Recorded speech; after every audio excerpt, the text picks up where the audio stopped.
皆さんこんにちは。好奇心 TV です。今回の動画は先日配信した動画でも触れた食糧危機に関する追加情報をお届けしようと思います。皆さんは今テレビなどマスコミが連日のように取り上げている中東情勢に関しての情報をどのように受け止めているでしょうか。私はテレビを年間通して全くと言っていいほど見ないので、その報道内容がいかにおかしなものなのか、いかに偏向報道になっているかということに関しては他の YouTuber さんが言っていることでしか知りませんが、ウトロの紛争に関する時と同じでひどいことになっているようです。ここ数日の動きとして、私はアメリカとイランの衝突が秒読み段階になってきているように感じています。もしアメリカとイランが衝突した時に起こりうる状況について、最悪な場合として核戦争にまで発展するのではないかという心配もありますが、そこまでいかなくても今の状況から推察するに、日本が置かれる立場は軍事的にも食料安全保障の面でもかなり危機的状況になると確信しています。特に今回は食料安全保障の面についての危機的状況を確認していこうと思います。後半は今後の私の危険予知に基づく対策をご紹介していきますので、ぜひ最後までご視聴ください。このチャンネルでは自分や家族の身を守るためにできることや、日本人がこれ以上騙されることがないようにするための情報を発信しています。チャンネル登録がお済みでない方はぜひチャンネル登録をお願いします。さて、中東紛争に関しては毎日状況が悪くなる一方であるように感じますが、前回動画を配信した時よりも状況は悪化していることは誰の目にも明らかです。こういった紛争や戦争などの混乱が起きた時に確かな情報というのはつかみにくいと考えた方が良いと思います。極端な言い方をすると、報道では爆撃を受けたと言っていても実は何も起きていなかったということもあり得るということです。今回の中東紛争に関して言えば、さすがに何かが起きていることは事実ですから、その上で日本に住む私たちにどんなリスクが生じてくるのかということを考える必要があると思います。今の時代は膨大な情報が流れており、その情報処理の方法によって命取りになる可能性が高くなるという認識が必要です。2001年9月11日にアメリカ同時多発テロと呼ばれる事件が起きました。高層ビルが砂でできているかのような崩れ方を見た時に衝撃が走ったのを覚えています。世界を震撼させた映像もご存知の通りその後フェイクである可能性が出てきました。ジャンボ飛行機が映っている映像もあれば、映っていない映像も出回り、何が何だかわからない状態になってしまいます。そのジャンボ飛行機が映っていない映像も見たことがあるのですが、それはそれでなぜたまたまありきたりの風景を撮影していたのかという疑問も残り、もしかすると真実を隠すためにあからさまなフェイク映像を流して、ジャンボ飛行機が体当たりしてビルが崩壊したのではないという情報の信憑性を失わせようとしたのかなど、いろいろ可能性が見えてきますが、ビルの崩れ方について専門家たちが口を揃えて言うのは、ダイナマイトによるビル爆破の可能性があるということです。つまり目の前で起きていることはそのまま鵜呑みにできないということです。毎日目まぐるしく変わる状況をリアルタイムで追いかけることを決して無意味だとは言いませんが、前の動画でも話した通り、まずは自分の足元を見直して準備することに時間と意識を使った方がいいということです。つい先日、シリアとイラクに駐留しているアメリカ軍が攻撃されたという情報が入り、アメリカによる報復攻撃も行われたという状況になっています。どちらが先に攻撃し始めたかということは誰も分かりません。ただ少なくとも攻撃は受けたし、報復攻撃もしたということは事実だと思われます。表面上のイスラエルとハマスとの衝突だけを見ていても、これらの背景にある複雑に絡まったように見える状況を考えないと真実は見えてこないのでしょうが、それらについても私たち庶民には知る由もありませんし、今回はそのような真実を追求する動画ではありません。私の過去動画で食糧危機について取り上げ、日本が食糧危機に襲われる可能性について触れたことがありましたが、そのいくつかが現実のものになる可能性が出てきました。その可能性とは3つありまして、1つ目はこのまま戦火が広がりイランとアメリカの構図が表面化してきた時にホルムズ海峡に危機が訪れます。ご存知の通り、日本は石油の 90% 以上を中東地域に依存しています。石油の供給が止まった時点で国は機能しません。日本の石油の備蓄は2ヶ月程度とも言われますが、もし最悪の状態になった時はこれらの備蓄石油は自衛隊に回ることになるでしょう。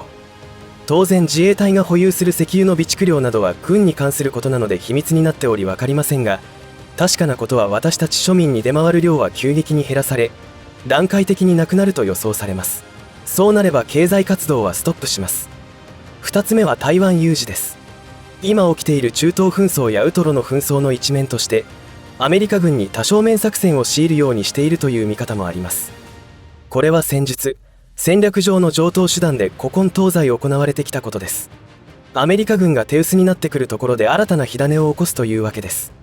ただ中国国内の状況は国家の存亡の危機が訪れていると言ってもいいのではないかという状況なので、それどころではないという考え方もあるのでしょうが、私の考えは真逆です。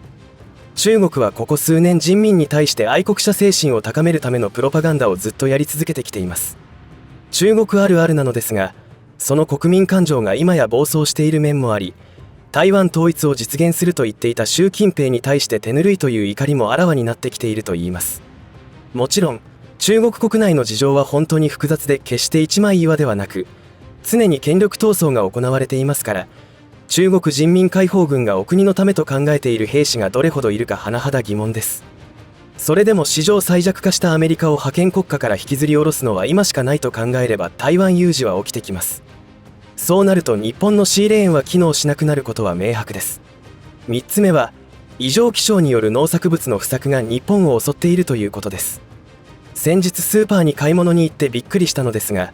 私の握り拳よりも小さなブロッコリーが500円近い金額でした。もちろん買いませんでしたし、売り場はかなりの数が売れ残っていました。多くの方が同じことを感じたのでしょう。その状況を見て、いよいよ恐れていたことが始まったと感じました。つまりこう言ってはなんですが、ブロッコリーは多くの家庭にとって必需品ではありません。そんなに高ければ買わなくなると思います。では生産者にしてみたらどうでしょうか。高騰するエネルギー代によって価格を上げざるを得ないという事情があることは明白です。ところが市場原理は、そのような事情があるからといって必需品でないものを高値では買いません。こうして生産者側は物を作らなくなります。当然です。米もピンチになってきました。前の動画で新潟の新米の出来高に暗雲が立ち込めてきたということを話しましたが、新米の収穫後、全国規模で起きたことは一等米の激減です。それはすなわち農家の売り上げが下がることに直結していることになり、農家の収入がダイレクトに減り、生活困窮につながることになります。異常気象による農作物へのダメージは地球規模で起きており、アメリカの米作も芳しくなく、日本からの輸入量が増えているというのです。これが何を意味するか分かりますでしょうか。日本人が米離れしている中で、余剰になっている米が海外に流出し始めているということです。そしてその国内の米作は異常気象の影響によりダメージを受け始め、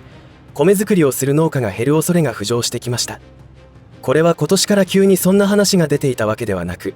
すでに米作農家の 90% が赤字になっていたこともあって、今回の異常気象による売上減、収入減により心が折れる農家さんが増えるのではないかということです。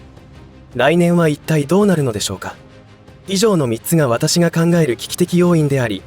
私自身もその備えの行動を強化しなければならないと感じています。参考までに私が今後急ピッチで行うこととしては、停電、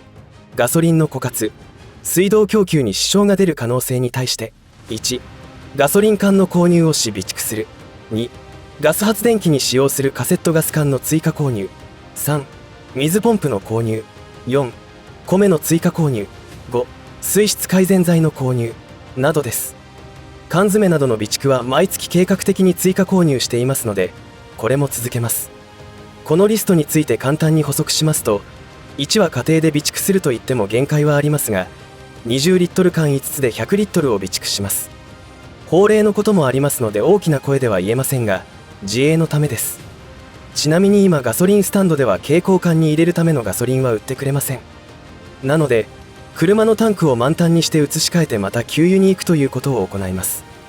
2については、もともとカセットボンベを燃料とした発電機を持っていますので、現在の120缶に加えて追加購入します。発電機全般に言えることですが、発電機のエンジンをかけるとそれなりの音がしますので目立ってしまうというリスクもありますが、マフラーから消音器なるものをつなげて気にならない程度にまで消音することができますから大丈夫だと判断しています。3は、自治体の水道に問題が出た時に、川から取水する時に使います。最近の河川では堤防に柵が張られており、水辺まで行けないところがあります。私の住む地域では水辺まで行けません。なのでそのことを考えて橋の上からポンプを下ろして取水することを考えています。4についてはやはり日本人の主食ですからいくらあってもいいと考えています。2年分の米の備蓄を実現します。5は濁った水に入れる添加剤で不純物と水を分けるものが日本製であります。それを購入する予定ですが、まだ使ったことがないのでどんなものかを検証した後に改めてレビューしたいと思います。これはあくまでも私の危険予知に基づく取り組みですので参考にしていただけたらと思います。ガソリンの備蓄については危険物取扱主任者の資格は持っているものの、保管場所が法令に違反しているので要検討の部分もありますが、移動手段としての車がガス欠で使えなくなるというのはかなりの危機感を感じます。世界情勢の混乱が長引けばいずれ備蓄の枯渇を迎えるでしょうが、できる限りのことはしなければと考えています。都市部に住んでいる方は特に物流に支障が起きたら一気に飢えと向き合うことになると思います。その物流への支障とは、今まで話してきた通りシーレーンに問題が出て輸入がストップするということと、トラックの燃料が枯渇するということによって引き起こされます。何度も言っていますが、飢えと向き合うというのは恐ろしいことになります。特に水は諸説ありますが、1週間飲まなかったら命を落とします。未経験なことを想像するというのはそれなりに大変ですが、やれるだけのことはやって初めて、あとはなるようになると考えるべきではないでしょうか。いかがだったでしょうか。私たちを襲う危機的状況について、これだけ同時に多方面から危機が迫るということはかつてなかったことではないでしょうか。今回は触れていませんが、W 機関による世界統一政府の樹立ともいえる動きにも恐怖を覚えるとともに、日本政府の政策を見ても国益のための動きとも思えないし、国民の幸福のためとも思えないことが多々あり、どさくさ紛れにどんどん日本という国体が崩れていく危機感を感じます。私たち普通の庶民ができることは自分と家族の身を守ることですし、その準備ができていない状態で世界情勢の推移に気を取られていたら命取りになると思います。バラエティとして国際情勢の推移を見守るのならいいのですが、危機は間違いなく私たちに迫っているという認識を今一度新たにして準備した方がいいと思います。良い世の中が訪れる前に命を落とすようなことになったら泣くに泣けませんので、しっかりと今という状況に対しての適切な対応を行い、生き残りをかけて頑張りましょう。この動画が自分や家族の身の安全を考えている方にとって参考になればと思います。最後までお付き合いありがとうございました。以上で今回の話は終わりとしますが、皆さんの応援が次の動画作成の力になりますので、いいねボタン、チャンネル登録、通知設定をオンにしていただけると嬉しいです。また、コメント欄へのご意見、ご感想の書き込みもいただけたら励みになります。最後までご視聴ありがとうございました。好奇心 TV でした。